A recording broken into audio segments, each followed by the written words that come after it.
Sveiki, parodysiu, kaip skaitmenizuoti kelis dokumentus su Docscanu, bei vėliau juos importuoti į Finvaldą.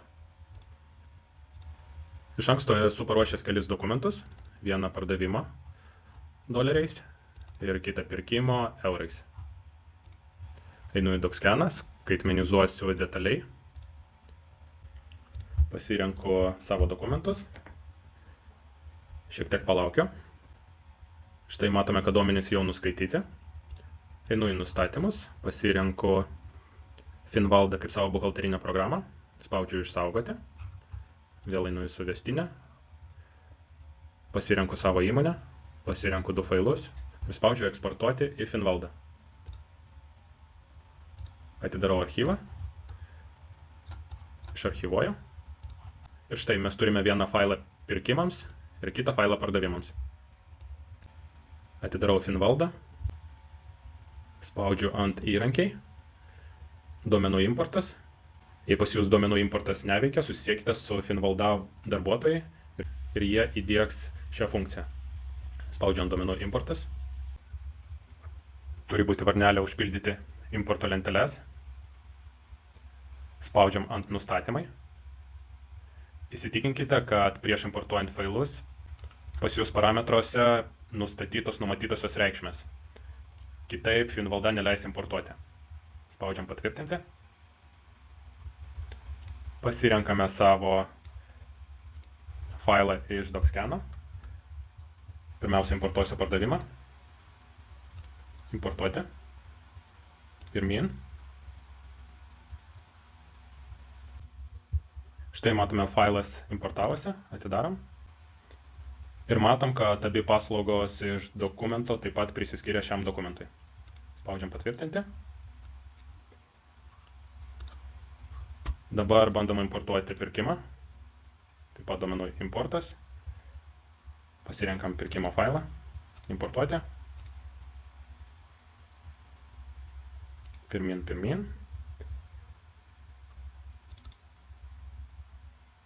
Ir štai mūsų pirkimo dokumentas.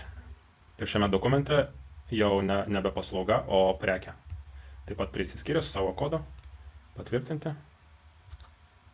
Importuojant dokumentus skaitmenizuotus su Docscanu, Finvalda sukuria klientų korteles. Galim patikrinti. Štai mūsų abu klientai. Ir prekių bei paslaugų korteles. Einam į prekės, sąrašas. Štai mūsų naujai importuota prekė. Ir paslaugos. Turėjo būti dvi paslaugos. Štai viena ir štai antra. Be to, jeigu skaitmenizuojate sumiškai, galite iš anksto nustatymuose nustatyti numatytasias reikšmes pirkimui bei pardavimui.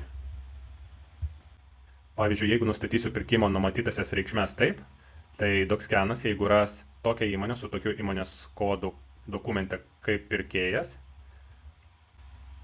tai nustatys tam dokumentui prekę su tokiu pavadinimu ir su tokiu prekės kodu automatiškai. Tai reikia išsaugoti. Ir tokias numatytasias reikšmes galit nustatyti kelioms įmonėms.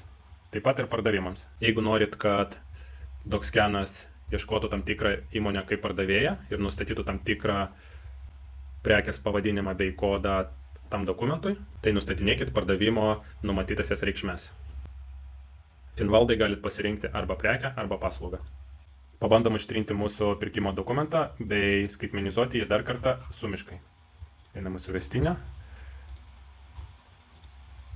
Ištrinam pirkimo dokumentą, perkraunam. Dabar skaitmenizuosiu tą patį dokumentą sumiškai. Įkeliu. Šiek tiek palaukiu. Štai duomenys nuskaityti, atidarom.